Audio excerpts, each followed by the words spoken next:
आज हम इसी पर चर्चा करेंगे कि जो 370 जीतने का लक्ष्य भारतीय जनता पार्टी ने रखा है, क्या इस पर ये 40 सीट भारी हैं? जो एनडीए 400 पार का नारा दे रहा है, उसमें भारतीय जनता पार्टी इस बार इन 40 सीटों पर किस तरीके से रणनीति बनाई है और ये 40 सीटें क्या 400 का आंकड़ा पार करने में मदद कर पाएंगी? इसी पर हम चर्चा करेंगे और चर्चा में मेरे साथ कई वरिष्ठ मेहमान हमारे साथ जुड़े हुए हैं। भारतीय जनता पार्टी से प्रवक्ता हैं सुनीता विद्यार्थी जी, आपका इंडिया अहेड पर बहुत बहुत स्वागत है। तेज तर्रार प्रवक्ता हैं, मजबूती से अपनी बात रखती हैं, वरिष्ठ पत्रकार के तौर पर भी हमारे साथ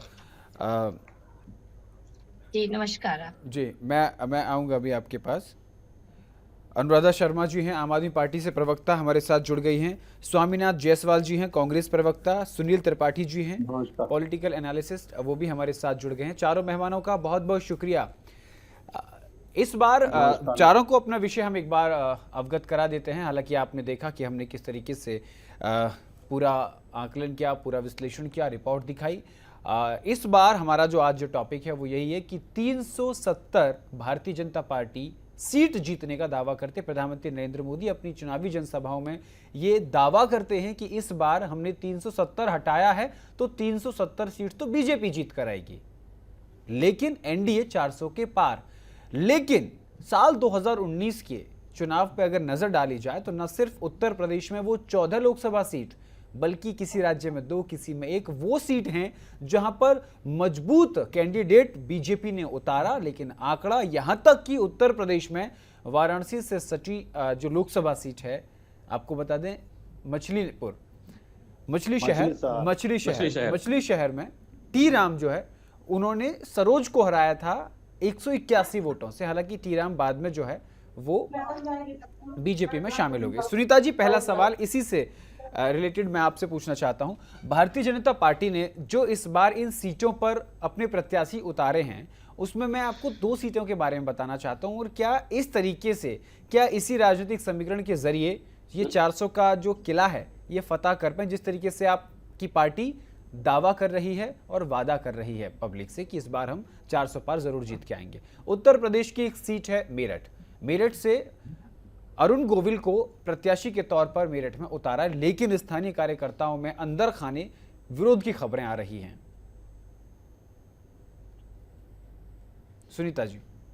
जी देखिए गौरव जी, मेरठ की जब अगर आप बात कर रहे हैं, मेरठ में बहुत हद तक जो हमारे कार्यकर्ता हैं वो बहुत खुश हैं। और अरुण गोविल जी, जिन्होंने श्री रामचंद्र जी का रामायण में भी अपना किरदार बहुत बखूबी निभाया था, और आज भी उनकी हम सब लोग जो लोगों के सामने उनके लिए सम्मान है, वो आप देख रहे हैं कि उनको भगवान मानते हुए जनता उनका स्वागत कर रही है। क्योंकि उनकी छवि जो है वो, मैं आप कोई भी अगर उनके सामने आते हैं तो 1 मिनट के लिए ऐसा ही होता है, क्योंकि हमने उनको बचपन में जिस प्रकार से उस किरदार में देखा है तो हम वो किरदार भूल ही नहीं पाए हैं। तो ये देखिए, ये कार्यकर्ताओं में बहुत उत्साह है, जोश है और बहुत खुश हैं सभी लोग।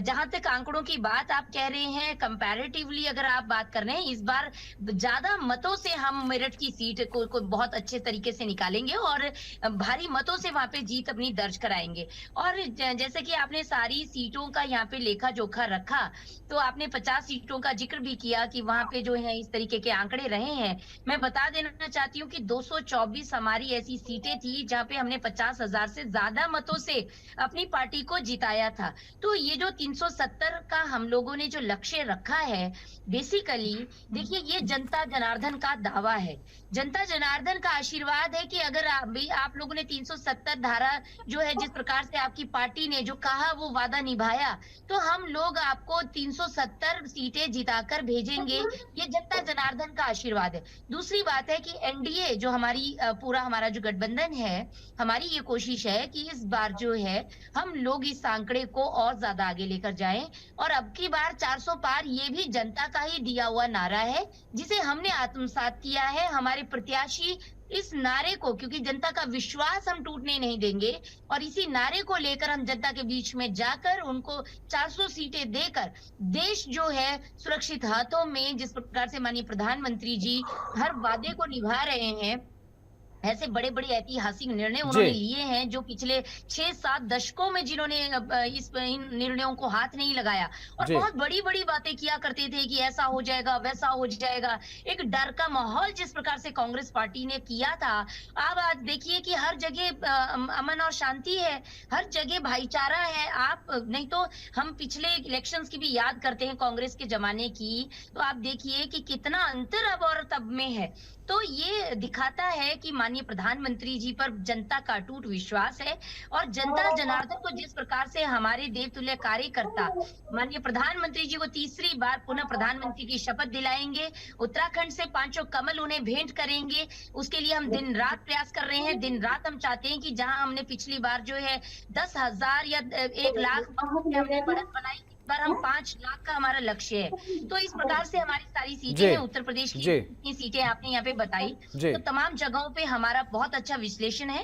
कार्यकर्ता जो है डे नाइट अपने अभियान में लगा हुआ है और जी। माननीय प्रधानमंत्री जी की जितनी केंद्रीय योजनाएं हैं, उनको जन-जन तक हम लोगों ने सुनीता जी, पहुँचाया, उसकी समीक्षा की और मुझे आगे लगता भी है क्या इंटरफेयर बेहतर अब किया करना जा पड़ेगा। सकता है। जी। आप एक लंबा चौड़ा एकदम पूरा तैयारी करके आई हैं और मैं ये सोच रहा था कि मैं कहाँ इंटरप्ट करूं, फिर मुझ पे आरोप लगेगा कि भाई बोलने नहीं देते हैं। मैं आज स्वामीनाथ जी आपके पास आऊंगा। जी जी। सुनीता जी ने सबसे पहले कहा कि अरुण गोविल को राम के अवतार में देखा है और लोग उन्हें साक्षात राम कह रहे हैं। एक तरफ भारतीय जनता पार्टी कहती है कि राम राजनीति का विषय नहीं है, अरुण गोविल को उतारकर वो राम की छवि बताकर वोट लेने की बात कर रही है सुनीता जी। दूसरा उन्होंने बात कही 370 की, धारा 370 को हटाया, राम मंदिर बनवाया। क्या यही मुद्दे विकास से जोड़ पाएगी भारतीय जनता पार्टी, ये कह रही है, इस पे आपका क्या कहना है? देखिए गौरव जी, पहले तो सभी पैनलिस्ट और देशवासियों को बूढ़ी पड़वा और हिंदू नववर्ष की बधाई और चैत्र नवरात्र की बधाई। आज के दिन हम एक संकल्प के साथ, जो न्याय हमारा संकल्प पत्र आया है, और वो आप देखे होंगे जिस तरह से धर्म जाति जोड़ना भारतीय जनता पार्टी का काम है।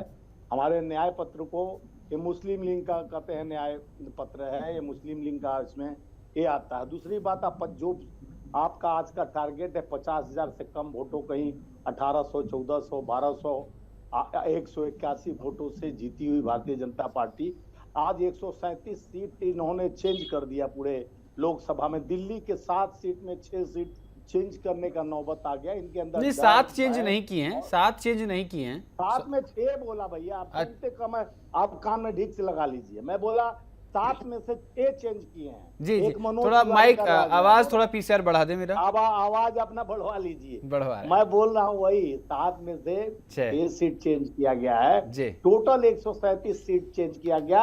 ये मोदी की गारंटी है। अगर मोदी की गारंटी में 150 जो सिटी स्मार्ट सिटी बनाने की गारंटी थी, 2 करोड़ नौकरी लाने की गारंटी थी, 15 लाख आया तो नहीं खाता में, लेकिन एक परिवार पर 15 लाख कर्ज का बोझ जरूर हो गया।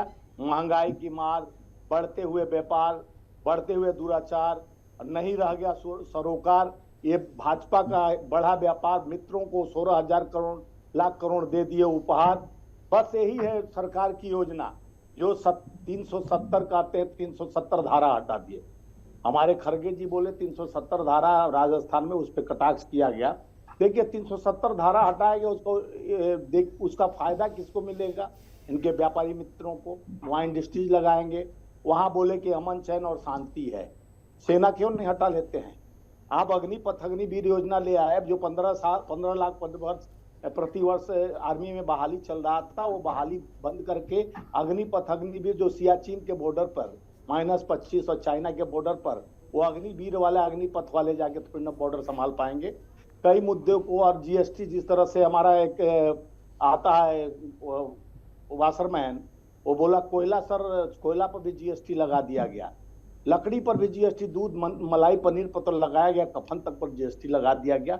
देश के हर चीज पे जीएसटी और महंगाई की मार, ये मन की बात सुनाकर किए अत्याचार, अब बढ़ाए अपने मित्रों का व्यापार, यह अब नहीं होगा स्वीकार, क्योंकि इन्हीं के जो वित्त मंत्री हैं उनका पति कहे हैं कि अगर 24 में आ जाते हैं, सीतारमण के पति बोले अगर 24 में आ जाते हैं तो यहाँ चुनाव नहीं होगा और लोकतंत्र, और जिनके कई एमपी भी बोले कि लोकतंत्र और संविधान को खत्म करते। किसने कही ये बात? किसने कही ये बात लोकतंत्र खत्म हो जाएगा? प्रण जी देखिए, वित्त मंत्री के पति सीतारमण का आप देख लीजिए अभी गूगल में डाल के, उनके पति ने बेजाते इंटरव्यू में कहा कि लोकतंत्र और संविधान, इस बार चुनाव नहीं होगा। लोकतंत्र खत्म के बाद तो कर्नाटक का एक भाजपा के एमपी बोले कि लोकतंत्र संविधान को हम लोग बदल देंगे अगर 400 पार आ गया, और 25 स्टेटों में हमारा सरकार रहेगी, राज्यसभा में हम पूरे बहुमत से रहेंगे, तो हम लोकतंत्र और संविधान को बदल देंगे। तो ये इन्हीं की वाणी है, हमारी वाणी नहीं है भैया। और जिस तरह से हम न्याय पत्र लेके आए, लोगों को कांग्रेस की गारंटी, 1 लाख वेतन हर शिक्षित युवा की पहली नौकरी, 35 लाख प्रति वर्ष, 1 लाख हर साल हम गरीब परिवार की महिलाओं को देने का न्याय, कर्ज माफी, एमएसपी कानून की गारंटी स्वामीनाथन फार्मूले पर, और 400 प्रतिदिन कम से कम मजदूरी, या 25 लाख मेडिकल सब्सिडी मजदूरों और श्रमिकों को, और जिनकी जितनी हिस्सेदारी उसके साथ हम लोग जनगणना कराने का, ये 5 गारंटी की 25 वादे हम लेके आए हैं। वो 25 वादे आपको बाद में पारी पर सुना दूंगा, लेकिन हमारी गारंटी की गारंटी इसलिए है क्योंकि नेहरू जी जहां सुई नहीं बनता था, हम लोग मिसाइल बने, बार बार पानी पी पी के भारतीय जनता पार्टी का नेहरू जी को कोसते आए हैं, माननीय प्रधानमंत्री जी नेहरू जी को कोसते आए हैं। 370 हट गया, आज तक चुनाव नहीं विधानसभा कराए वहां पे, और 370 तो हटा, जितना दिन तक वहां पर राष्ट्रपति शासन चल रहा था, अमन चैन था, वहां पर लोकल चुनाव हुआ, उसमें सबसे ज्यादा हम लोग का कांग्रेस और वहां के लोकल पार्टियों का जीत हुई। तो इस तरह का लोगों का उस समय पलायन भी 370 हटने के बाद पलायन शुरू था। ठीक है, 370 हटाया, आपके मैनिफेस्टो में था, राम मंदिर बनाया, सब ठीक है जी, राम मंदिर बना, हमारे आस्था का चीज है, बहुत बढ़िया हो, उसके लिए बधाई देता हूं। लेकिन राम मंदिर से देश का, और जो युवाओं को आप गारंटी दिए थे कि 2 करोड़ नौकरी प्रति वर्ष दूंगा, 10 साल में 9,27,000 नौकरियां मिला है। और भी कॉन्ट्रैक्ट फार्मिंग जो 35 लाख वैकेंसी खाली है पूरे सरकारी बेजों पे, सारे सरकारी सिस्टम में, उसको भरने का काम नहीं। पेपर लीक, उसका भी हम लोग बोले हैं कि कानून लाएंगे, उसकी गारंटी, जो मेहनत करते हैं बच्चे, पेपर लीक हो जाता है, उनके साथ खेला जाता है, उसकी भी हम लोग गारंटी लेके आए हैं जी। जिस तरह से पहली नौकरी पक्की, हर शिक्षित को 1 लाख रुपया सिर्फ अधिकार दिया जाएगा, 30 लाख सरकारी नौकरी दी जाएगी, पेपर लूट। सर ये 25 गारंटी और 5 न्याय हमने पढ़ा है। अब मैं आपको पूरे अच्छे से सुना, मैं आपको ये बताना चाहता हूँ, 50 जो आपका आज का मुद्दा है, 50,000 से कम वोटों से जो जीता है, पहले भी आप देखे होंगे 181, 200, 400, 500 से जो सीट इन लोग जीते, किस तरह से जीते हैं तो रामे राखे। लेकिन अब परिवर्तन का ये एकदम साइलेंट परिवर्तन हो रहा है देश में। अब जुमलों की बरसात, जिस तरह से धर्म जाति में हमारे मैनिफेस्टो को लेकर मुस्लिम लीग से जोड़ना, ये करना, ये घृणित मानसिकता है भारतीय जनता पार्टी, माननीय प्रधानमंत्री जी और राष्ट्रीय अध्यक्ष नड्डा जी का। जो हमारे आपका भी घोषणा पत्र आया, तो हम उसको कहें कि आप इसमें मुस्लिम लीग है चाहे कुछ, इससे जोड़ना आपका राजनीतिक ध्रुवीकरण, आपका गिरती हुई स्वामीनाथ जी जी जी बोलिए गौरव। आपने अपनी पूरी बात रख ली, अब हम शुरू करें? करिए शुरू। हाँ, मैं ये कह रहा था, सबसे पहले तो मैं आपको बताना चाहता हूँ, मेरी सूक्ष्म जानकारी के मुताबिक दिल्ली की 7 लोकसभा सीटों में से 4 सीटों पर, गौरव आपकी आवाज कम आ रही है। आप अपना फोन की आवाज बढ़ा लीजिएगा। 4 बड़े, मैं अभी आता हूँ, रुक जाइए, अभी मैंने आपको टोका नहीं था, मुझे मेरा काम करने दीजिए। कि भाजपा ने 7 सीट में 6 सीट चेंज कर दिया, 4 आप पार्टी को मिला, 3 हम अपने लिए लिए हैं भाजपा के साथ। ये नहीं बोल, भाजपा को दिया अपनी सीटें। अरे तेरे, आप सुनते, आपका पहले माइक ठीक करा लीजिए, तब पूछिए सवाल और सुनिए सवाल। आपका माइक कान आधे सुनेंगे तो इसलिए उल्टा पुल्टा जवाब देंगे आप। माइक सही कराइए। सर, जवाब देने के लिए मैंने आपको बिठाया, मुझे आवाज आ रही है आपकी। गौरव जी, मैं कह रहा हूँ, बोल आप कह रहे हैं। अच्छा चलिए। मैं बोला भैया कि 7 सीट था यहाँ पर भारतीय जनता पार्टी का, जिसमें 7 सीट में एक मनोज तिवारी को छोड़कर 6 सीट, जिसमें कई मंत्री थे और कई लोग को टिकट काट दिया गया। यानी भाजपा का डर बताता है कि तो सर रमेश विधुड़ी का भी तो हाँ, रमेश विधुड़ी का भी 4 चेहरे बदले हैं सर, 2 चेहरे 3 चेहरे वही हैं पुराने वाले। कौन है 3 चेहरे बताओ ना। वही तो हम आपको बताएं, रमेश विधुड़ी का कटा है टिकट, गौतम गंभीर का टिकट कटा है, रमेश विधुड़ी का कटा, गौतम गंभीर का कटा है, और एक महिला और है उनका कटा है। उनकी जगह पर जो वो थी हमारी पुरानी बांसुरी स्वराज जी को दिया है। ये 3 नए चेहरे आए हैं। आपको ज्ञान का कमी है, 7 में से 6 सीट नहीं मिला है कांग्रेस भाजपा को। और ज्ञान ले लीजिए पहले, आप तब डिबेट कीजिए जी, पहले पूरा पढ़ लीजिए और जानकारी ले लीजिए पहले, आपसे कांग्रेस से फिर डिबेट कीजिए आप। नहीं सुनिए, नहीं मैं वही तो कह रहा हूँ, ये स्वामीनाथ जी पहले डिफेंसिव मोड पे रहते। चलिए आगे दूसरी में बात करता हूँ। चलिए चलिए मैं आता हूँ। अब मैं शुरू हो जाता हूँ, क्योंकि मैं मेरे ऊपर अगर आरोप लगाना स्वामीनाथ जी लगा दें। अब हो गया, अब सुनिए मेरी बात। स्वामीनाथ जी, छत्तीसगढ़ में आपकी सरकार थी, छत्तीसगढ़ में विधानसभा की सरकार थी, आपकी सरकार ने, कांग्रेस ने रोजगार देने की बात कही थी। आए दिन धरना प्रदर्शन होते थे, रोजगार नहीं मिल रहा था। जो संविदा पर लोग थे, लगातार स्वास्थ्य कर्मी प्रदर्शन कर रहे थे, संविदा कर्मी प्रदर्शन कर रहे थे, वहां आप नौकरी नहीं दे रहे थे। राजस्थान में आपको लेकर के, नौकरी को लेकर के प्रदर्शन हो रहा था, लेकिन वहां आप नौकरी नहीं दे रहे थे, और अब आप नौकरी पर लेकर के बीजेपी पर निशाना साधते हैं। आप सुनो भैया, आप सुनो, मैं जवाब दे रहा हूं, आप सुनो। इसीलिए आपके हाथ से छत्तीसगढ़ राजस्थान गए ना। आप सबसे पहले आप हमें क्यों ज्ञान की कमी बता रहे हैं? आपको सवाल पूछने नहीं आ रहा है, पहले जवाब सुनो जी, बताइए। आप सीटों का मसला छोड़ दीजिए, आपने कितने लोगों। जयसवाल जी, वरिष्ठ पत्रकार का इस तरह से अपमान मत कीजिए चैनल पर बैठ करके। आप इतने वरिष्ठ पत्रकार को आप इस तरह से तहरीर करते हैं, अच्छी बात नहीं है। जानकारी खाली कांग्रेस को है, राहुल जी को है। आटा जो है लीटर बंटवाते हैं, राहुल जी को जानकारी है। मैं कुछ ये बताइए हमको, इस तरह से ये मीडिया पर आरोप लगा करके अच्छी बात नहीं है। अब आप हमें सवाल करना सिखाएंगे, बताइए स्वामीनाथ जी। मैंने आपको बोलने का पूरा मौका दिया, मैंने आप ही की बातों को मैंने लिखा, नोट किया, और मैं उन पे आपसे सवाल पूछ रहा हूं तो आपको बुरा लग रहा है। छत्तीसगढ़ में क्यों नौकरी नहीं दिए, राजस्थान में क्यों नौकरी नहीं दिए, आप आज बीजेपी पे सवाल उठा रहे हैं। बता दो राहुल गांधी आपने कितनी सीटों पर उम्मीदवार उतारे हैं? आपने कितनी सीटों पर अपने उम्मीदवार उतारे हैं? कांग्रेस पार्टी एनडीए के साथ मिलकर सीट बंटवारे पर तो मंथन कर नहीं पाई है। उत्तर प्रदेश में अपनी तमाम 17 सीटें मिली हैं, उन पर तो मजबूत कैंडिडेट उतार नहीं पाई है। जब बीजेपी आप पर आरोप लगाती है, लीग को भी लिंक बोल रहे हैं, ये नहीं पता, वो सिखा रहे हैं कि मालूम नहीं है, पढ़ लिया सुर्रा बोलते हैं आपके राहुल गांधी जी। आप वरिष्ठ कमाल करते हैं, आप सवाल पे सवाल दाग रहे हैं, आप जवाब नहीं दे रहे हैं। जानकारी नहीं रहेगा तो उसको जानकारी नहीं देंगे क्या? जानकारी हमको है, हमको आप जानकारी की जरूरत नहीं। पूरा रिसर्च करके बैठे हैं यहाँ पर पूरा रिसर्च करके बैठे हैं, पूरा रिसर्च करके बैठे हैं। आप कुछ का कुछ बोल रहे हैं। आप कह रहे हैं कि आपने बीजेपी को सीट दे दी है, रिकॉर्डिंग सुन लेना बाद में, आपके टीवी चल रहा होगा, देख लीजिएगा। कमाल करते हैं। आपके लकड़ी को लड़की कहते हैं मोदी जी, कल ही का फिशिंग हुआ है, लकड़ी को लड़की कहते हैं। चलिए ये मुद्दा नहीं, मुद्दे पे आइए, मुद्दे पे आइए, मुद्दे पे आइए।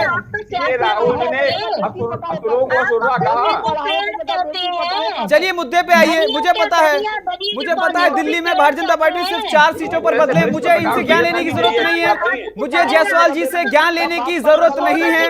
दिल्ली में 4 लोकसभा सीटों पर भारतीय जनता पार्टी ने प्रत्याशी बदले, मुझे पता है, वो कुछ भी कहें, मुझे उनसे ज्ञान लेने की जरूरत नहीं है। अब मुद्दे की बात करते हैं। आपने नौकरी का मुद्दा उठाया, आप मुझे बताइए, आप मुझे, सुनीता जी, जायसवाल जी, आप मुझे बताइए, छत्तीसगढ़ में जब आपकी सरकार थी तो लोग क्यों परेशान थे? जो लोग संविदा पर थे उनको आप परमानेंट नहीं कर पाए। राजस्थान में लोग आए दिन धरना प्रदर्शन क्यों होते हैं, उनका जवाब दीजिए आप। सुनो, हाँ जवाब दे लीजिए। रुकिए, मैं आता हूँ। नहीं, आज मैं स्वामीनाथ जी से ही बात करता हूँ। नहीं, मैं उनसे ही बात करता हूँ। सुनीता जी रुकिए, आप सुनीता जी आप रुकिए। मैं बिल्कुल मौन होकर बड़ी शानदार डिबेट करना चाहता था, लेकिन स्वामीनाथ जी चाहते हैं कि कुछ ना कुछ ऐसा हो डिबेट में कि हमको कुछ कहा जाए और हम पत्रकार पर सवाल उठाएं। गौरव जी, आपको स्पेशल भारतीय जनता पार्टी भेजा है कि आपको 6 सीट 4 सीट आपको उनके पूरे। अरे ये मसला छोड़िए ना, आगे ये मसला छोड़िए, ये बताइए, छत्तीसगढ़ में जब आपकी सरकार थी तो आपने वहाँ के युवाओं को रोजगार क्यों नहीं दिया? अपने वरिष्ठ नेताओं को। अरे मैं आपको जवाब देता हूं। राहुल गांधी भारत जोड़ो यात्रा निकालते हैं, जीते हुए राज्य बिहार जाते हैं, भारत जोड़ो न्याय यात्रा निकालते हैं, उसमें क्या होता है वो आपके सामने है। अरे यार, तीनों के तीनों भाजपा के एजेंट बन गए हो तो मैं क्या जवाब? एजेंट नहीं बन रहे हैं, सवाल कर रहे हैं आपसे। मैं बीजेपी से भी सवाल किया है। राहुल जी की यात्रा निकली, मैंने बीजेपी से भी सवाल किया है, निकल गई। अपने 100 यात्रा का ध्यान दो, पहले बात सुनो मेरा। चलिए जायसवाल जी, मेरे सवाल का जवाब दीजिए। देखिए हम बोले छत्तीसगढ़ में रोजगार नहीं दिया, आप गूगल को सर्च करिए, 45,000 नौकरी हम लोग दिए। फिर भी धरना प्रदर्शन होते थे। अगर इतने रोजगार दिए तो सरकार क्यों चली गई वहां पर? एक मिनट सुनीता जी, मैं बात, फिर सरकार क्यों चली गई वहां पर रोजगार दिया तो? 1 लाख बहनों को देने की बात करते हैं। चलिए बोलिए, चलिए बोलिए, सुनीता जी बोलिए, सुनीता जी रुकिए, सुनीता जी रुकिए, बोलिए। अपना पर्स रोज खोजती है, 1500 आएंगे। जयसवाल जी, आपकी सरकार तो देश जा रही है, आप जा रहे हैं 2 करोड़ नौकरी देने वाले सरकार जी। कितने राज्यों में कांग्रेस बची है ये बताइए जरा। अरे आप देख लेना कितने अच्छा 20 क्रॉस करेंगे, 25 करेंगे, ये बताइए जरा। तुम लोग के साथ डिबेट नहीं करना है। भाई बीच में बोल कौन? अरे रुकिए रुकिए रुकिए रुकिए रुकिए रुकिए रुकिए रुकिए रुकिए रुकिए, नहीं अरे रुकिए भाई साहब, अरे भाई बीच में सुनीता जी नहीं बोलेंगी, सुनीता जी नहीं बोलिए, आप जवाब दीजिए। स्वामीनाथ जी जवाब दीजिए, आप स्वामीनाथ जी जवाब दीजिए, स्वामीनाथ जी आप जवाब दीजिए, कोई नहीं बोलेगा, कोई नहीं बोलेगा, जवाब दीजिए स्वामीनाथ जी, आप जवाब दीजिए, कोई नहीं बोलेगा, बोलिए। 1 मिनट आने दीजिए, रुकिए, आइए आइए। जवाब हमसे आप पूछे हैं सुनीता जी, मैं आऊंगा आपके पास। क्या किया अपने पारी में सबको जवाब देना चाहिए। बिल्कुल, आप जवाब पत्रकार भी बीच में बोल रहे हैं, कंफ्यूज करने आप ऐसी भाषा में बोलो, कैसे बर्दाश्त होगी बताइए स्वामी। अरे बड़े मीडिया वाले बनते हो, दलाली करते हो आप, बड़े मीडिया वाला बनते हो, भाजपा मैं मुकदमा डाल दूंगा आपको, मैं स्वामीनाथ जी आप अपना कैमरा ओपन कीजिएगा, आपका कैमरा बंद है। स्वामीनाथ जी अपना कैमरा खोलिएगा, स्वामीनाथ जी आप अपना कैमरा खोलिएगा। सुनील जी मैं आपके पास आऊंगा, सुनील जी मैं आपके पास। इनके बयान में मुकदमा लिखाता हूं उनके खिलाफ, ये कोई बात होती है? भाग भाग महिलाओं के साथ ऐसे लोगों डिबेट बैठाया था, मैं दलाली करता हूँ। साक्ष्य है आपके पास, सुनिए जयसवाल जी, मैं एडवोकेट हूँ, सुन लीजिए मेरी बात को। स्वामीनाथ जी भाषा पे संयम रखिएगा, आप मुझ पर सवाल उठाते हैं, मैं 10 आर्टिकल आपको भेज दूंगा। और ये बात सब जानते हैं कि 4 लोकसभा सीटों पर भाई बीजेपी ने अपने चेहरे बदले हैं, और आप मुझसे बहस करने लग जाते हैं, मुझ पर सवाल खड़ा करते हैं। कोई बात नहीं, आप मेरे सवाल का जवाब दीजिए। ये तहजीब में बोले कांग्रेस। सुनील जी आप रुकिए, जयसवाल जी आप अपना कैमरा ऑन कीजिए, जयसवाल जी अपना कैमरा ऑन कीजिए। आप साक्ष्य दीजिए चैनल पे कि मैं दलाल हूं भाजपा का। नहीं, मैं अभी जवाब लूंगा, मैं जवाब लूंगा, रुक जाइए सुनील जी, मैं जवाब लूंगा, मेरा शो है, मैं लूंगा जवाब। स्वामीनाथ जी करो जी, मैं इतने चैनलों बैठता हूं, ये साबित करेंगे मैं दलाल हूं, मैं पत्रकारिता संन्यास ले लूंगा आज के बाद से, साबित करें हमको। सुनील जी आप बहुत सम्मानित पत्रकार हैं, आप तटस्थ पत्रकारिता करते हैं, इस बात का जवाब आपको सबसे लेने की जरूरत नहीं है। इस बात पे प्रूफ दें हमको, मैं इस बात पे सहमत हूं, नहीं तो मैं मानहानि मुकदमा करूंगा आपके ऊपर। मैं दलाल हूं, बताओ हमको कौन सी दलाली मैंने किया? अभी रुक जाइए, ये डिबेट का विषय नहीं है, ये डिबेट का विषय नहीं है। स्वामीनाथ जी कैमरा ऑन कीजिए अपने फोन का। सुनील जी मैं और इंडिया अहेड आपका पूरा सम्मान करता है, सम्मान के साथ आप चारों हमारे मेहमान हो, आप चारों का सम्मान है। नहीं साबित करें मैं दलाल हूं। मैं सुनील जी मैं आऊंगा, सुनील जी उस मुद्दे पर आऊंगा। सुनील जी मुद्दा भटक जाएगा, बातचीत नहीं हो पाएगी, मैं आऊंगा, मैं आपसे वादा करता हूं, मैं आऊंगा, आपकी बात को लेकर मैं आऊंगा, आपकी बात को लेकर मैं आऊंगा। सुन तो लीजिए, आप सभी शांत हुइए, सभी रुक जाइए, सभी।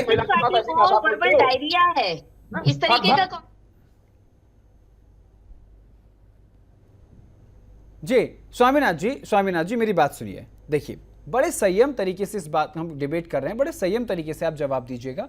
कुछ चीजें ऐसी होती हैं जब आंकड़ों में आप फंस जाते हैं, और जैसी आंकड़ों की बाजीगरी की बात आती है, फिर आंकड़ों की बात तो बीच में बोलते जाएंगे तो कोई बात नहीं। आपकी आवाज ऑन एयर नहीं जा रही थी, आप शांत हुइए, सभी लोग शांत हुइए। मैं एक बात कहना चाहता हूं, देखिए इंडिया अहेड बेहद तेजी से उभरता हुआ हिंदी चैनल है। इंग्लिश में जब चलता था दुनिया इसको देखती थी, आज हिंदी में तेजी से उभरता चैनल है, करोड़ों लोग इसको देखते हैं। मेरी बात सुनिए जयसवाल जी, मेरी बात सुनिए जयसवाल जी, मेरी बात सुनिए।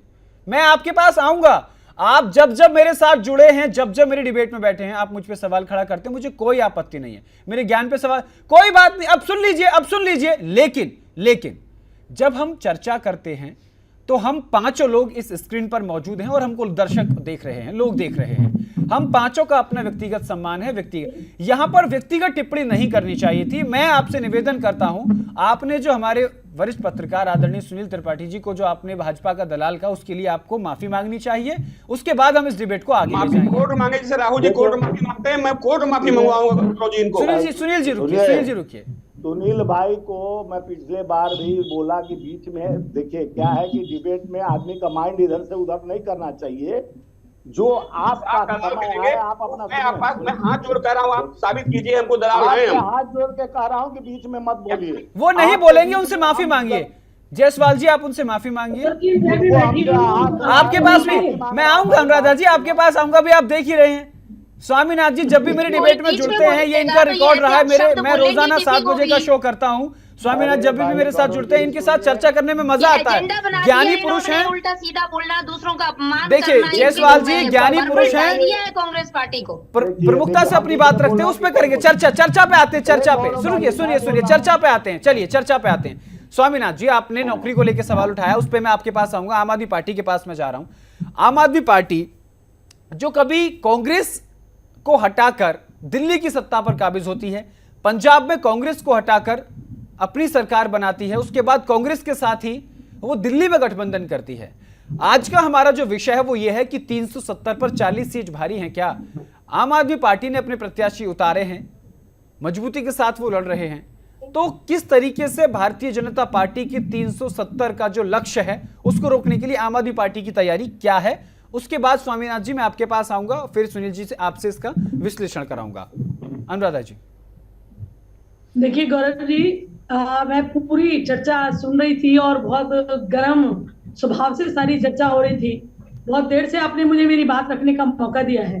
देखिए पहली बात आपने कही कि कांग्रेस के को लेके और आम आदमी पार्टी को लेके आपने बात की कि दिल्ली के अंदर हमने कांग्रेस को छोड़ा वगैरह वगैरह। नहीं तो मैं आपको बता देती हूँ, किसी भी राजनीतिक दल के लिए और किसी भी हिंदुस्तान के नागरिक के लिए सबसे पहले ही जो प्राथमिकता होनी चाहिए वो देश है, और आम आदमी पार्टी के लिए भी जो प्रथम प्राथमिकता है वो इस देश का संविधान और ये देश है। आज आम आदमी पार्टी इंडिया गठबंधन का हिस्सा है, कांग्रेस के साथ है। उसका सिर्फ एकमात्र कारण ये है कि पूरे देश के अंदर जो लोकतांत्रिक व्यवस्था को ध्वस्त करने की राजनीति हो रही है, जो केंद्र के द्वारा तानाशाही प्रवृत्ति के द्वारा विपक्ष को खत्म करके 400 पार के नारे की बात की जा रही है, उसके लिए आज आम आदमी पार्टी इंडिया गठबंधन का हिस्सा है। क्योंकि हम ये जानते हैं कि यदि इसी तरह की नीति देश के अंदर चलती रही तो इस देश के अंदर ना लोकतंत्र बचेगा, ना संविधान बचेगा, ना कानून बचेगा, ना विपक्ष बचेगा। नहीं, अनुराधा जी अब तो लोकतंत्र बचा है ना। आज जो गिरफ्तारी को लेकर सुनवाई कोर्ट में थी, वो कोर्ट ने वैध करार दिए गिरफ्तारी, तो संविधान तो है ना, लोकतंत्र तो है ना, न्यायपालिका तो अपना काम कर रही है ना। देखिए गौरव जी, सिर्फ किसी एक विषय पे कोर्ट का कोई एक डिसीजन ये साबित नहीं करता कि लोकतंत्र है या नहीं है। आप मुझे बताइए। नहीं, ऐसे तो मुख्यमंत्री अरविंद केजरीवाल के मुख्यमंत्री पद से हटाने की 3 याचिकाएं खारिज हो चुकी हैं।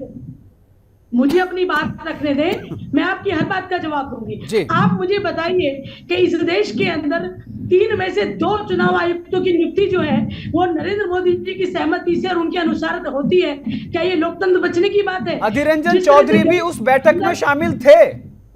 जिस तरह से अंदर और जहां पे भाजपा शासित अनुराधा जी शायद आपको ये पता होगा, अधीर रंजन चौधरी भी उस बैठक में शामिल थे जब चुनाव आयुक्तों की नियुक्ति होती है।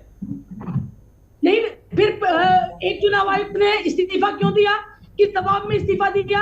क्या करवाने की कोशिश की जा रही थी? अभी आप कह रही थी कि प्रधानमंत्री नियुक्ति करा दी, जब मैंने आपको तथ्यात्मक बात बता दी कि उस बैठक में अधीर रंजन चौधरी मौजूद थे, फिर आप कहती हैं कि पहले ने इस्तीफा क्यों दिया?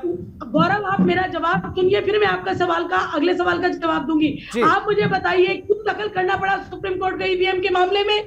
क्यों कहना पड़ा सुप्रीम कोर्ट को कि वीवीपैट और ईवीएम की क्रॉस चेकिंग कराएंगे?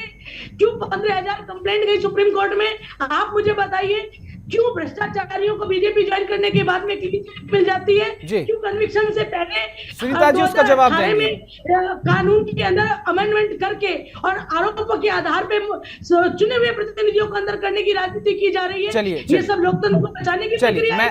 मैं आपको कुछ तथ्य बताता हूँ, मैं इसका जवाब सुनीता जी से लूंगा। चूंकि तथ्यात्मक बातें हैं और स्वामीनाथ जी सवाल उठा देते हैं, इसलिए मैं तथ्यात्मक बात पे आता हूँ। चंडीगढ़ वाला मामला मेयर चुनाव सुन लीजिए, मेरी बात का जवाब दीजिए। मैं दे रहा हूं, मैं वही आ रहा हूं, बोलने दीजिए, बोलने।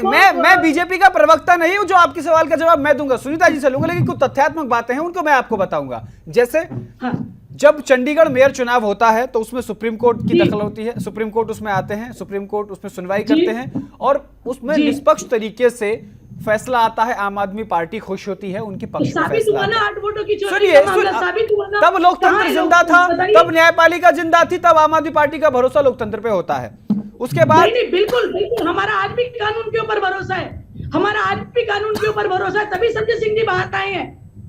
हम कानून लेकिन का और उसके बाद भरोसे नहीं कानून के ऊपर। अब सुन लीजिए, उसके बाद दिल्ली के मुख्यमंत्री को मुख्यमंत्री पद से हटाने के लिए हाई कोर्ट में याचिका दाखिल होती है, पहली खारिज होती है, दूसरी भी खारिज होती है, तीसरी में आम आदमी पार्टी के पूर्व एमएलए ही वो याचिका डालते हैं और वो भी खारिज होती है।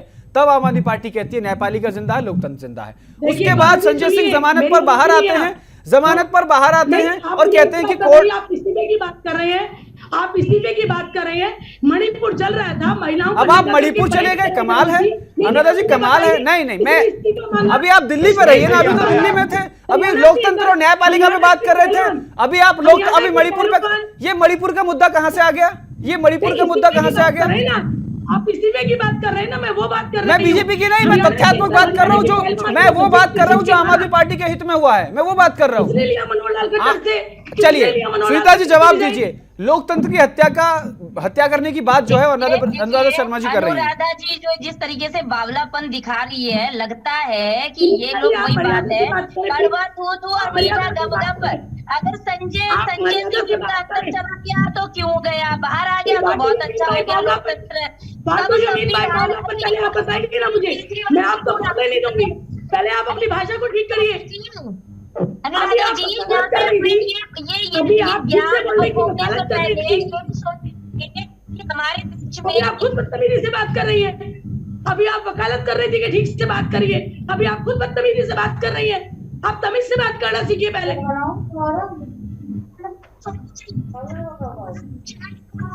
सुनीता जी आपकी आवाज नहीं आ रही है, सुनीता जी आप पर आपकी आवाज नहीं आ रही है, अनम्यूट कर लीजिए, सुनीता जी अनम्यूट कर लीजिए। सुनने का मत रखिए, ये क्यों गया अंदर? आप बदतमीजी से बात कैसे कर रही है? आप तमीज से बात करिए पहले, क्या तरीका है बात करने का? आप कुछ भी कहिए लेकिन बात तो तमीज से करिए ना। क्या भाजपा के प्रवक्ताओं को बात करनी आती है? हम अपनी बात कहेंगे तो हम बावले हैं, आप अपनी बात कहेंगे आप। सुनीता जी भाषा की संयमित भाषा का प्रयोग कीजिए सुनीता जी, इस तरीके के शब्दों का इस्तेमाल मत कीजिएगा। अगर आप तमीज से बात करेंगे, तमीज होगी तो आप मुझे ये टोन मत सुनाइए, मैं बिल्कुल ये टोन में आपको बात नहीं करने दूंगी। तो आप कौन नहीं, आप सबको प्रेशर में लेना चाहते हैं इस तरह से बोल के। आप बात तक सुनने के लिए तैयार नहीं। अनुराधा जी उनको अपनी बात रखने दीजिए, इस बात पर मैं आ जाऊंगा। अनुराधा जी उनको अपनी बात रखने दीजिएगा, मैं आपकी बात पे आ जाऊंगा। बोल के उस अपराध को 10 गुना बढ़ा देती है। बात करते हैं, आपको तमीज नहीं है पैनल पे बैठने की तो मत बैठिए। वर्ष की बेटियां हैं, तमीज से बात करो उनके बारे में, और ये देख लिया करो कि आप भी खुद एक महिला है। तभी मैं आपको कह रही हूँ, आपको खुद शर्म आनी चाहिए, आपको खुद शर्म आनी चाहिए। और आपको अपनी मैं आपसे कितनी तमीज से बात कर रही हूँ। चलिए मैं सुनील जी के पास जाऊंगा, सुनील जी के पास जाऊंगा मैं सुनील जी के पास जाऊंगा। सुनीता जी आप अपना माइक म्यूट कर लीजिए, मैं सुनील जी के पास जाऊंगा। सुनील जी सबसे पहले सुनीता जी अपना माइक ऑफ कर लीजिएगा आप, मैं आपके पास आऊंगा। सुनीता जी आपकी गाड़ी का शीशा ऑन है शायद, इसीलिए हवा की आवाज ज्यादा आ रही है, तो आप या तो गाड़ी एक तरफ खड़ी कर लीजिएगा या शीशा बंद कर लीजिएगा। सुनील जी मैं आपके पास आऊंगा। जिस तरीके से आपने शुरुआती दौर में सुना कि पूरा बोलने का मौका स्वामीनाथ जायसवाल जी को दिया गया, उसके बाद बात आंकड़ों पर आई तो आंकड़ों की बाजीगरी में शायद वो मुझसे आगे निकल गए और मुझ पर उन्होंने सवाल खड़ा कर दिया, कोई बात नहीं। उसके बाद उन्होंने फिर आपको लेकर के भी, मैं आप ही से पूछना चाहता हूं तथ्यात्मक बात ये पूछना चाहता हूं, आप आंकड़ों की बात कीजिएगा। पूरे देश में लोकसभा चुनाव होने हैं, तमाम राजनीतिक दलों ने अपनी अपनी तैयारियां कर ली हैं। कांग्रेस ने इंडिया अलायंस के घटक दल है, बावजूद इसके जो 370 भारतीय जनता पार्टी जीतने का दावा कर रही है, उस पर ये 40 सीट भारी हैं जहां जीत का आंकड़ा बेहद कम रहा। जब उन पर चर्चा होती है तो उस पर स्वामीनाथ जायसवाल जी ये बयान देते हैं कि भारतीय जनता पार्टी जो है वो लोकतंत्र को हटाने का काम कर रही है, राम मंदिर पर नौकरी की बात करती हैं, वो परकला प्रभाकर जो निर्मला सीतारमण के पति हैं उनकी बात करती है कि संविधान खत्म हो जाएगा, कानून खत्म हो जाएगा, लोकतंत्र चला जाएगा, ऐसी बातें वो करती हैं। आप देश की राजनीति को वरिष्ठ पत्रकार हैं, भली भांति समझते हैं, क्या समीकरण बन रहा है? 370 जो सीट जीतने का दावा भारतीय जनता पार्टी कर रही है, इसमें कितनी अड़चन है और कितनी सफलता है? देखिए गौरव जी, जो वर्तमान प्रवेश राजनीति का मुझे दिखाई दे रहा है, विपक्ष दिन पर दिन घटता ही जा रहा है और विपक्ष का घटना संविधान के लिए एक खतरे की घंटी है, ये मैं व्यक्तिगत मानता हूं। संविधान के निर्माता ने जिसमें हमारे संविधान की रचना की, इसीलिए विपक्ष सत्ता पक्ष दोनों रचना की थी कि सत्ता पक्ष को नियंत्रित करने के लिए ही विपक्ष की स्थापना की गई थी। लेकिन जो दौर राजनीति का आया उसमें विपक्ष दिन पर दिन घटता ही जा रहा है। ऐसी स्थिति में तो मुझे नहीं लग रहा है कि अगर यही माहौल रहा विपक्षी दलों का तो वास्तव में लोकतंत्र खतरे में होगा, क्योंकि विपक्ष में रह नहीं जाएगा जी। अब मैं आता हूं चुनाव पे।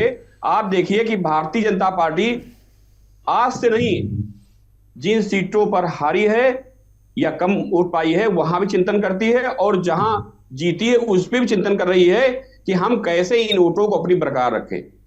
मैं बड़ा निवेदन साथ जायसवाल जी से कहना चाह रहा हूं, मैं भाजपा प्रवक्ता नहीं हूं, आप भले जो भी कहें, ये आपका आउटलुक है। अच्छा चलो सुनील जी, ये बताइए आप, भगवान श्री राम के नाम पर वोट ना मांगने की बात बीजेपी करती है और मेरठ में जहां जीत का आंकड़ा 5000 भी नहीं था, 5000 से कम के मार्जिन से राजेंद्र अग्रवाल वहां जीते थे, वहां वो अरुण गोविल को मैदान में उतारते हैं और सुनीता जी भी ये बात कह रही थी कि वो राम की छवि लोग उनमें देखते हैं और राम की तरफ राम को जिताएंगे इस बार। तो क्या बीजेपी राम के नाम पर वोट मांग रही है? क्यों नहीं मांगे गौरव जी, बताइए। इतना बड़ा ऐतिहासिक कार्य भारतीय जनता पार्टी के तो क्या सुनील जी राम राजनीति का विषय है? नहीं, विषय तो नहीं है, लेकिन आप ये बताइए, आप वरिष्ठ पत्रकार हैं कि राजनीति का अस्तित्व कितना रह गया है। वही दल कभी झंडा लेकर रोडों घूमते हैं कि इसकी जांच कराई जाए इस दल की, ये वहां चोर है, महाभ्रष्ट है, और कभी हाथ मिला के एक मंच पर बैठ जाते हैं। क्या देश की राजनीतियों का यही चरित्र है? आप बता दीजिए। जी अनुराधा जी क्या कहना चाहती हैं, बोलिए। अनुराधा जी उसका जवाब देंगे। जी बोलिए। राम मंदिर भारतीय जनता पार्टी ने बनवाया, राम मंदिर सुप्रीम कोर्ट ने बनवाया है। भारतीय जनता पार्टी क्रेडिट लेने की बात कर रही है, भारतीय जनता पार्टी ने उसको बुलाने की बात की। अनुराधा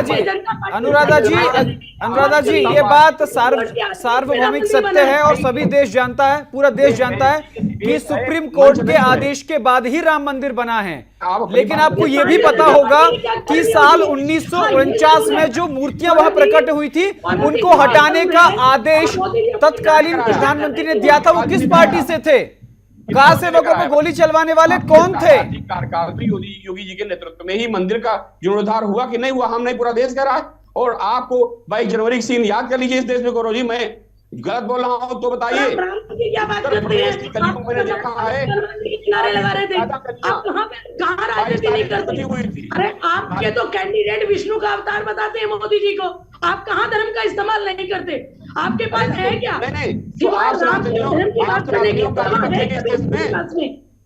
अगर आप ये बात कर रही हैं, खड़गे जी के बेटे क्या कर रहे हैं, स्टालिन क्या कर रहे हैं, इस देश में सनातनियों का क्या अपमान करेंगे? जो सनातनी क्या पाकिस्तान रहने जाएगा, अमेरिका में रहने जाएगा, उसका इस देश में नहीं है, इस देश की आजादी में क्या सनातनी नहीं है? आप मुझे बताइए, जब सैफुद्दीन को कैंडिडेट बनाती है बीजेपी, जब जाके कश्मीर में हाथ मिलाती है देश विरोधी कहने वाली पार्टी के साथ में, तब राष्ट्रवाद कहाँ चला जाता है? आप मुझे बताइए,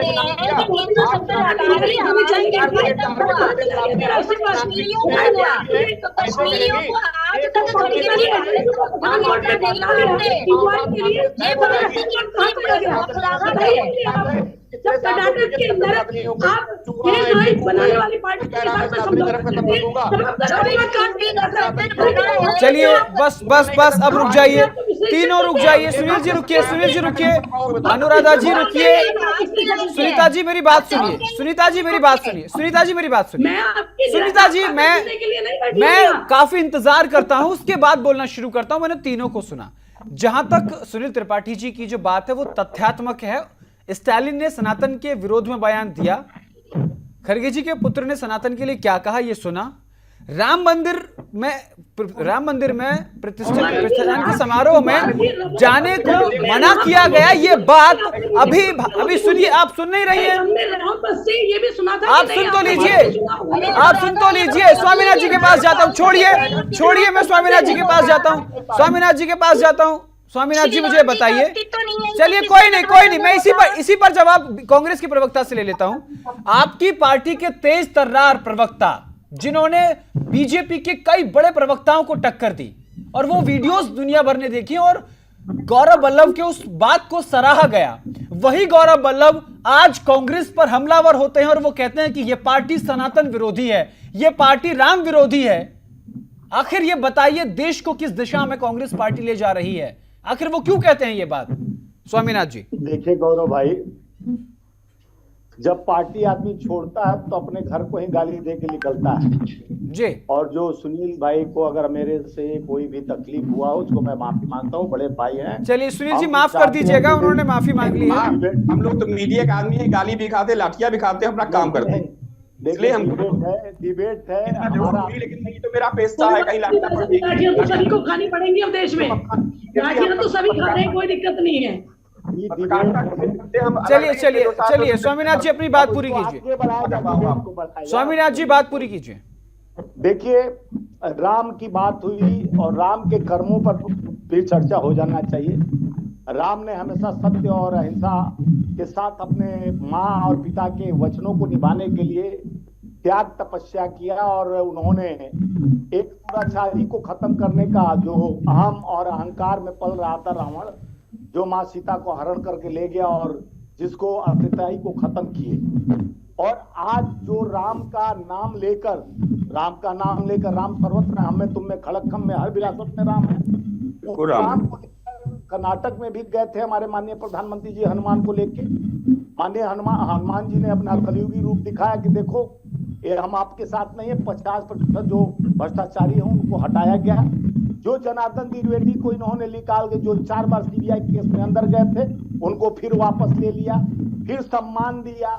येदुरप्पा को आप जान ही रहे हैं सुनील भाई, और बाकी 23 लोगों को इंडियन एक्सप्रेस में, जिन पे 70,000 करोड़ 20 लाख करोड़ और छगन भुजबल ये जितने लोग थे, 23 लोगों को उनका फाइले खत्म हो गया। यानी वहां जाने के बाद इतना तगड़ा वॉशिंग मशीन मिल गया है कि जितने को कल तक हमारे प्रधानमंत्री जी पानी पी के भ्रष्टाचारी करते थे, अब उनका फोटो भाजपा के साथ आप आए उनके पास, वल्लभ के पास 2 बार। सर सूक्ष्म बात रख दीजिएगा, समय कम है, तीनों से फाइनल कमेंट लेना है, सूक्ष्म बात रख दीजिएगा। 1 सेकंड, वल्लभ का जो बात की हमारे प्रवक्ता का, कल जो सनातनी पर सवाल, जब वो राम का बोले कि राम का दर्शन नहीं किए, वापस कर दिए, इसलिए हम उससे आहत हुए, तो आप बहुत रहते तो इतना दिन 6 महीना 7 महीना पुराना बात है। आपको आज भक्ति जागा है, आज सनातनी जागा कि आप जाके भाजपा में, अब लोकसभा टिकट मांग रहे थे, नहीं मिला, सीधे चले गए भारतीय जनता पार्टी। आओ अपना माथा फोड़ो उधर कि कांग्रेस ने ये किया वो किया। ये सभी पार्टी जितने जाने वाले हैं, कुछ तो कुछ अंकुश लगाना जरूरी है। संजय निरुपम को हटाया, वो भी कुछ लगा रहे हैं, जितने को हम चलिए सर समय कम है, सब ने लगाया जी।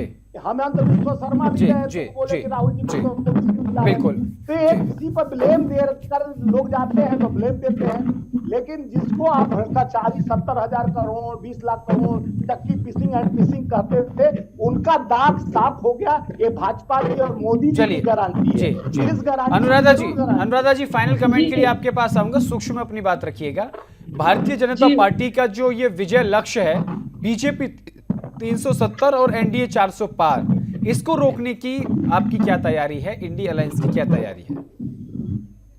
देखिए गौरव जी, राजनीतिक दल को जब चुनाव के मैदान में उतरना होता है तो उसकी तैयारी सिर्फ ये होती है कि वो अपने मुद्दे लेके और देश के हित में जो मुद्दे होते हैं उनको लेके जनता के बीच में जाती है। वो मुद्दे लेके, शिक्षा का मुद्दा लेके, स्वास्थ्य का मुद्दा लेके, महिला सम्मान का मुद्दा लेके, तानाशाही का मुद्दा लेके, लोकतंत्र को बचाने का मुद्दा लेके हम जनता के बीच में जाएंगे, अपनी बात आत्मविश्वास के साथ रखेंगे। आज पूरी देश की जनता केंद्र की तानाशाही को देख रही है। हमें पूरा विश्वास है कि जिस तरह से खोखले दावे आप मुझे बताइए, आप गौरव जी सीनियर पत्रकार है, जैसा अभी मैं सुन रही थी, आप मुझे बताइए, कोयला माफिया नवीन जिंदल के पैर पकड़ के कैंडिडेट बना रही है बीजेपी के उम्मीदवार टिकट वापस करके जा रहे हैं। बीजेपी के अंदर एक इतना हड़कंप मचा हुआ है कि बड़े बड़े दिग्गजों को हटा के और एमएलए को टिकट दे के बीजेपी आगे ला रही है। आप देखिए माहौल ये है कि 400 पार नहीं, ये 200 भी पार करता है तो बहुत बड़ी बात समझना। और ये जो कर रहे हैं देश के अंदर, गुजरात में भी टिकट बदला गया, गुजरात में भी टिकट बदला गया, बता दीजिए चुनाव में देना पड़ेगा। ये मेरा फाइनल कमेंट आपको। बस चलिए सुनील जी, मैं आपके पास आऊंगा आखिरी 30 सेकंड में। सर 30 सेकंड में अपनी बात रखिएगा, आखिरी 30 सेकंड में।